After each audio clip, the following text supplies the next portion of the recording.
Hey guys, I'm here in DC trying to speak out against the Senate and ask them why they're going to send our men and women to harm's way when our elected officials said that there would be no war.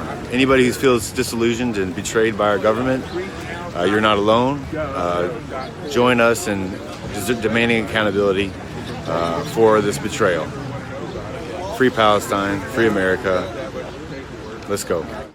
Those were the words of Brian McGinnis. He's a US Marine Corps veteran, a firefighter, and Green Party candidate from North Carolina. He filmed that video before this explosive incident during a Capitol Hill hearing on the Iran war. Israel is the reason for this war. America does not want to fight this war for Israel. Let's go. Come on, let's go. America does not want to send its sons and daughters to war for Israel. Your inability to name that shows your exemptness as leaders. Out. This is wrong. And nobody wants to fight for Israel.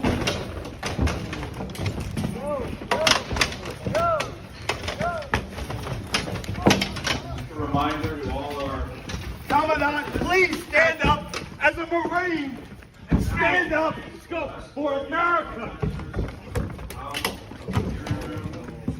Out. No one wants to fight for Israel. That crack you just heard was the sound of Brian McGinnis's arm breaking as US Capitol Police dragged him from the room. And the man in the blue suit who threw his weight behind the officers before McGinnis's arm snapped is Republican Senator Tim Sheehy.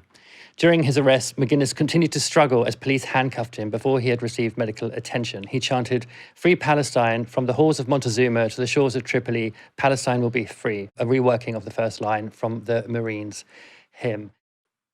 Brian McGinnis now faces counts of assault on a police officer, resisting arrest, and unlawful demonstration. And these events come in the context of the US Senate rejecting a bipartisan resolution that would limit Trump's powers to wage war in Iran. The measure was rejected in a 53-47 vote, drawn mostly along party lines.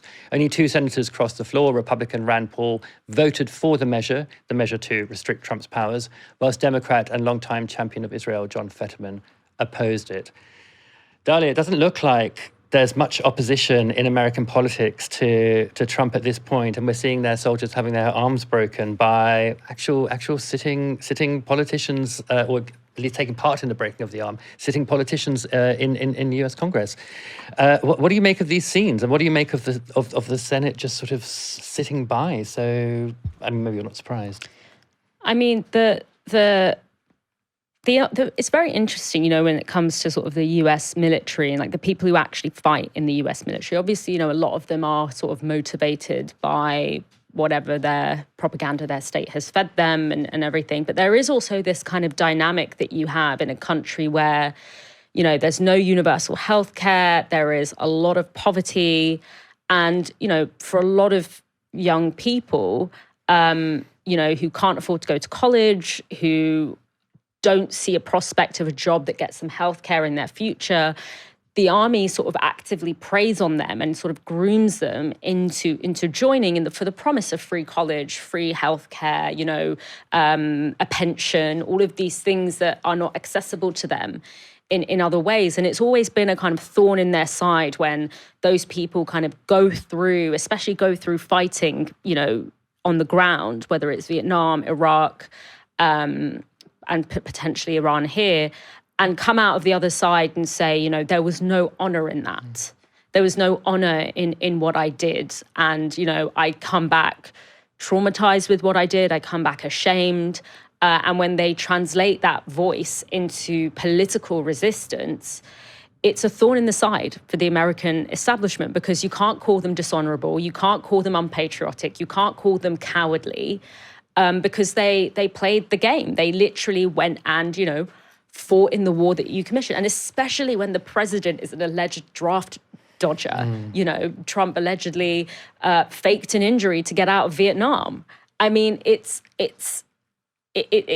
a real kind of throttle in the seamlessness of American patriotism, which is obviously, very fetishistic around the military and very glorifying of the military, when you have people who go through that and come out and say, I fought an elite war, I possibly killed people for elites, and I regret it, and I don't want it to happen again, there's very little you can argue with that other than to literally physically remove them from being able to speak. Yeah, absolutely. It creates such a conflict in the kind of the iconography of the American state when you see this happening.